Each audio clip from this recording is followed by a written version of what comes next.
solution lies in an attack mounted at every level upon the conditions that breed despair and violence. All of us know what these conditions are: ignorance, discrimination, slum, poverty, disease, not enough jobs. We should attack these conditions, not because we are frightened by conflict, but because we are fired by conscience. We should attack them because there is simply no other way to achieve a decent and orderly society in America. In other words, there's no other way to really achieve public safety. And so the community came together after having several community town hall meetings where we asked two questions. Who should serve on this task force? And then second question, what are the issues that we need to tackle and really address? As a result of those conversations, we identified over 40 plus community organizations that joined together, along with community leaders and activists that joined together and said, how do we come up with some solutions to these problems that have been plaguing our communities for too many years? We convened on September the 3rd of 2020, and for 7 months, we did research, we had conversations, we brought in experts to talk to us about the various things that constitute public safety and policing, etc. And then we got together and identified 5 strategies to improve public safety, which will be talked about in just a moment, with over 112 recommendations.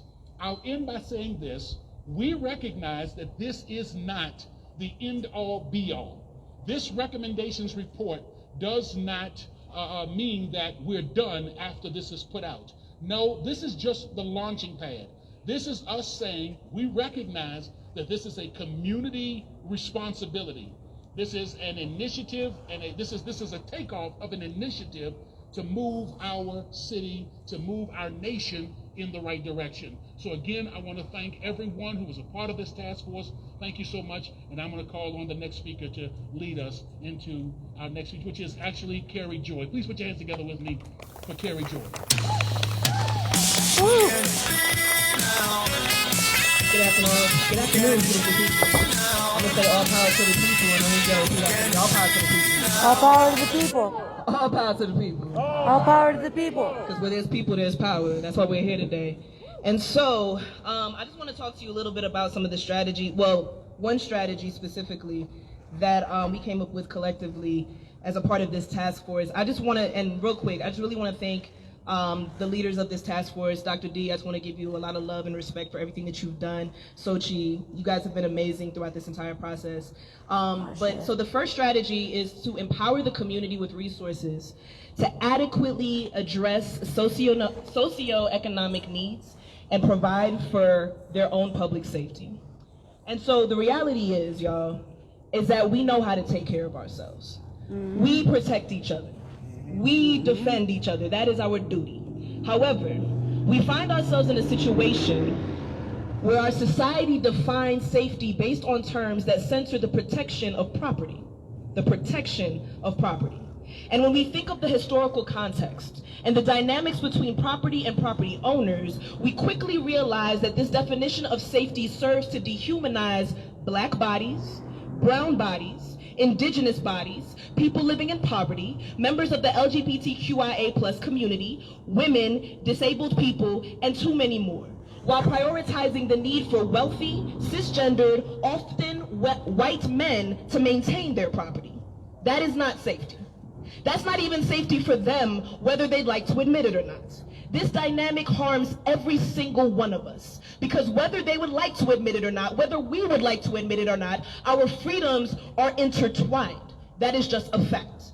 So when we remember that we take care of us, we remember that safety is having uninhibited access to life-affirming resources like clean air, and fresh food, and clean water, and shelter from the elements. We remember that safety is having access to health care, including mental, sexual, and spiritual health.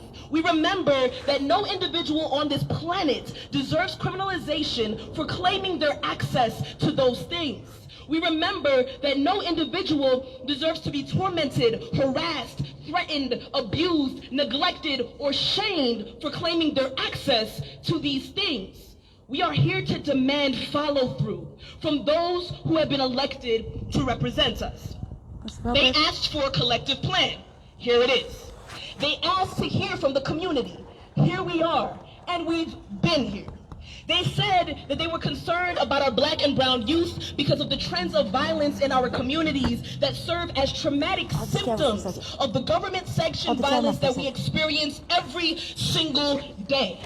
So we centered our youth voices and defined healing on their terms. So as we present these policy recommendations, we do so from a place of understanding that safety comes from having the things you need to survive and to thrive.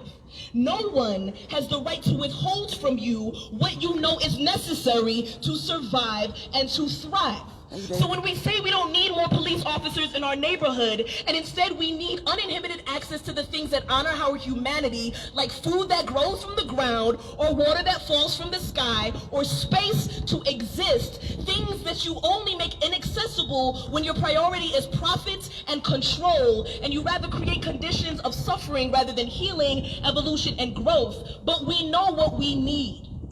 The Black Panther Party served as an example of how we take care of one another. That when we come together and gather the resources that we need to support one another, feed one another, heal one another, we can thrive. They also served as an example for self-defense, because let's remember that the party began arming themselves because of the response of the unchecked police brutality going on in our neighborhoods. But it's not just about arming yourselves. Self-defense includes doing whatever is necessary to have what you need for your body, your mind, and your spirit to be safe.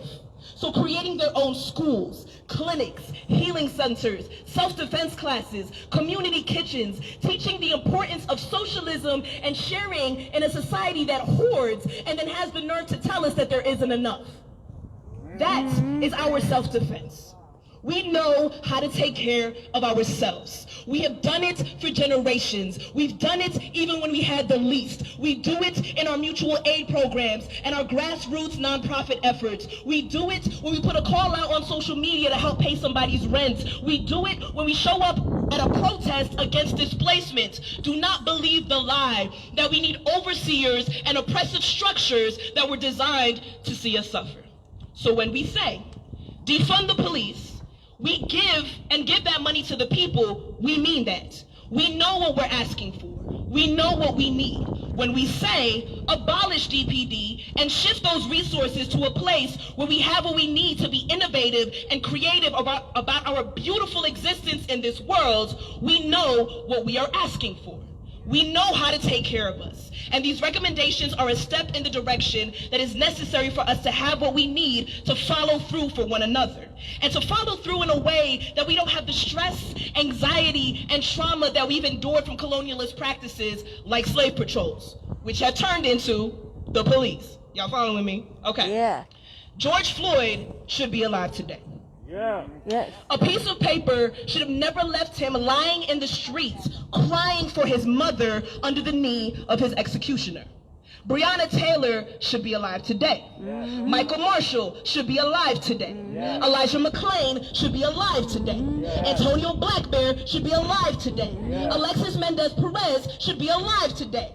Jessica Hernandez should be alive today. And by any means necessary, we must defend the humanity of the people that are trying to live today. That is why we're here. To stop the bleeding, to heal the wounds of our community, and to take care of ourselves. So Mayor Hancock, City Council, Chief Pazin, Director Murphy, DA McCann, democracy is not about getting your way and building your career on the backs of the people you are supposed to serve. The people have spoken, and we have been speaking. And it is time that you actually listen and implement the will of these people. And we're here to make sure that you do. So all power to the people. All power to the people. All power to the people. All power to the people. God bless you.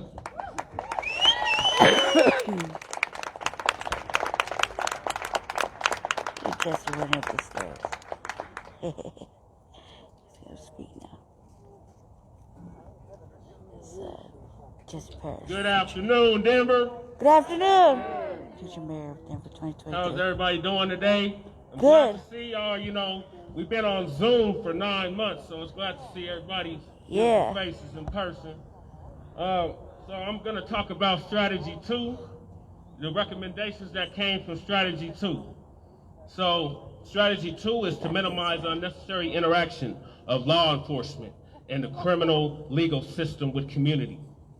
Denver residents reimagined a model of public safety that will minimize unnecessary police and criminal legal system involvement through 2 main avenues of action. 1, decriminalizing offenses that pose no threat to public safety, such as the right to survive, the urban camping ban, criminalizing people for surviving on the streets.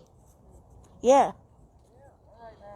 Yes. 2, implementing alternative emergency response options for situations where armed officer response does more harm than good, such as mental health crisis, such as anything involving not police interaction. So we don't want the police involved, so we want STAR involved.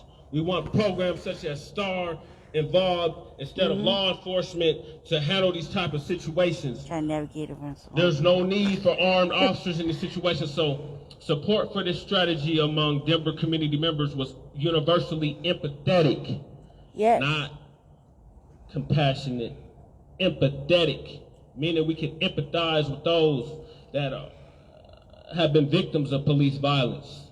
Support through statements from respondents with clearly positive attitudes towards.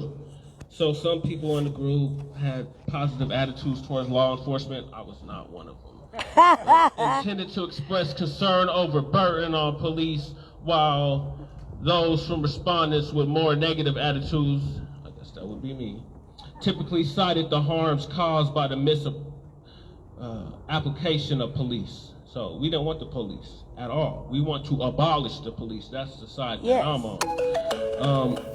Research increasingly suggests that the simplest and swiftest way to minimize this unnecessary contact is to what?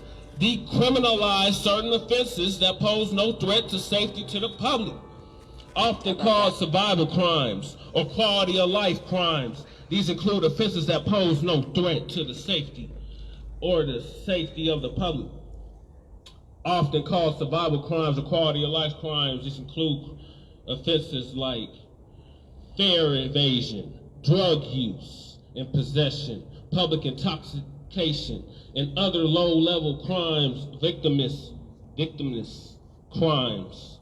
Many such offenses are criminalized in recent decades as the ineffective war on drugs and contempt. What a brother should ask to see you. Content. With our boy. Tough on crime rhetoric led to the rapid criminalization of behaviors that were disruptive and undesirable rather than dangerous. So we didn't want to see it. So we're going to criminalize it because we don't want to see it. And we said enough is enough of that. Police are trained for extremely specific circumstances, i.e. to respond to dangerous behavior. But as the list of criminal offenses has expanded over the decades, so too have the expectations upon them. Even the supplemental training and de-escalation tactics, the presence of armed police officers inherently accelerates interactions that can and should be resolved peacefully and without arrest.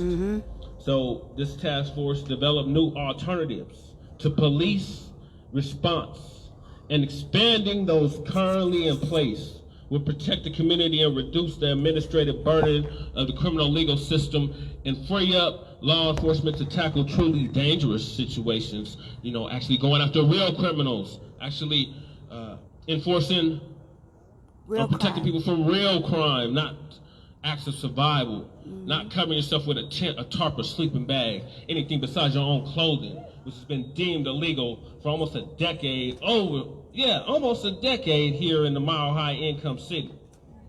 So it should be noted that this strategy strongly targets unnecessary interactions and in no way restricts access or availability of emergency services. So in other words, don't call the police for certain situations. We don't need the police.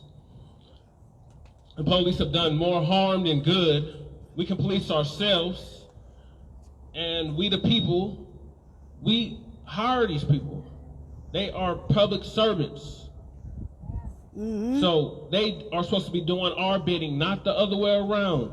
Yes. And the whole purpose of this task force, of this strategy, is to eliminate the harm that has been done. I would be amiss if I did not mention a woman by the name of Janet Van Lack, who dedicated her whole life to making sure that those that have mental illness were not treated like criminals, like her son was treated for years. So we should do a moment of silence for her, because she died last year, and her work was influential in getting the STAR program in effect here in Denver, which is based off the Cahoots model, which come out of Portland, Oregon. So before I close, I am an advocate for the unhoused. I was unhoused for almost a decade. The police have not done me any good. They've done nothing but harm in my life experience. I was criminalized for surviving on the streets, for covering myself with a tent, a tarp, a sleeping bag, anything besides my own clothing was deemed illegal. So I know firsthand I can empathize with those of our unhoused neighbors that are suffering each and every day, each and every week from these sweeps, these traumatic displacements that the city, the mayor, city council continues to co-sign on. So we're saying, this task force is saying, look, enough is enough of this. We don't need the police to respond to these situations. People with mental health crisis, you need to call STAR. There's a number. I don't know it off the top of my head, but I'm sure somebody in this crowd knows the number that you can call instead of calling 911, because as Flavor Flav said back in 1990, 911 is a joke, Yes. and we don't need them. And with that being said, I plan to run for mayor in 2023, and I want to enforce all these recommendations on the Denver Police Department and the Denver Sheriff's Department. And before I close, Sheriff Elijah Diggins actually called me before I came here and gave me a good word. But the fact remains, y'all need to implement these recommendations, not now, right now, not later, right now. And we are going to continue to hold your feet to the fire to get you to enforce these recommendations ASAP. Thank you. Yeah. They don't walk it off. Yeah. That's our mayor. That's the future mayor. You done? Can you hear me out there? Okay, I want to thank everybody for coming out here today. It's Tess. Hi. How are you? Long time no see. We should have a larger crowd. If people were serious